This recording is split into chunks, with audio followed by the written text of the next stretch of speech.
Tapi ada keikhlasan yang bisa luar biasa dan nggak terbaca, nggak bisa dirasakan oleh orang lain.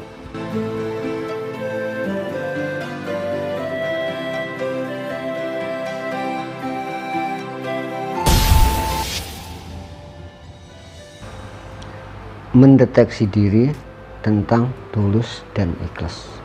Selama ini kita melakukan sesuatu hal yang baik, mungkin bentuk pertolongan, bantuan, amal, perbuatan yang kita lakukan terhadap yang lainnya,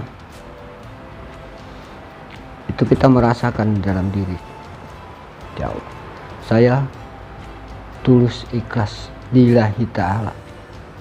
Itu yang ada di sini. Kita cek ya, kita cek apakah benar seperti itu. Nah, tapi saat yang kita lakukan tadi tidak, nah ini, tidak dipuji, tidak disanjung, tidak dihormatin, tidak diakuin, tidak dibalas, tidak ditepuk tanganin, apa yang terjadi di dalam diri kita? Dulu udah begini, kenapa sekarang kok begini?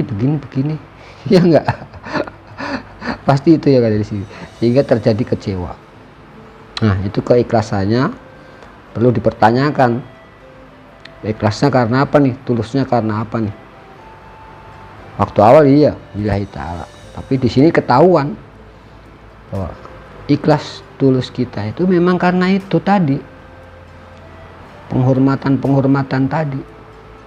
Kalau itu nggak dapet, berarti tulus ikhlasnya diragukan. Presentasinya dari atas bisa turun dalam perjalanan waktu.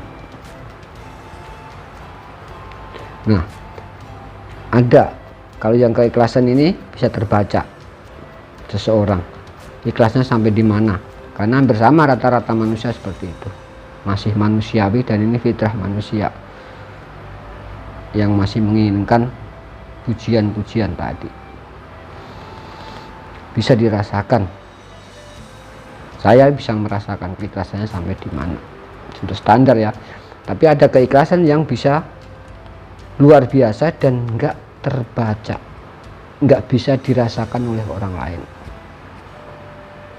Saya nggak bisa merasakan keikhlasan si fulan saat bisa melakukan nih, menghilangkan tadi penghormatan yang saya sebutin tadi, dihilangkan. Misalnya kita dapat, kita terima, cuman jangan diakuin di sini. Jadi nanti rasanya akan sama, dipuji dan tidak, dihormatin dan tidak, dibalas dan tidak pun rasanya sama. Termasuk saat kita mungkin dicaci maki, mungkin dikatain yang nggak bagus, disuujon mungkin, wah karena ini, pengen ini, atau dengan yang lainnya lah. Itu kita akan merasakan hal yang sama, tidak berpengaruh. Tapi perlu dicek kembali ya, bahwa yang kita lakukan memang betul-betul baik dan bermanfaat untuk orang lain. Jadi kebenaran tidak ketukar dengan yang salah. Itu intinya. Nah, kesininya setelah bisa menghilangkan itu, nanti misalnya ada yang bisa ya, nikmatnya bagaimana nggak usah diceritakan, aku nggak bisa merasakan nikmatnya itu karena sangat luar biasa. Dan tentunya semua yang dilakukan tetap sama seperti di awal. Saya melakukan semuanya ini lillahi ta'ala, tulus ikhlas, ridho, dan mudah-mudahan diridhoi. Silahkan mencoba, jangan dipaksa. Sederhana, tapi nggak semudah yang saya sampaikan.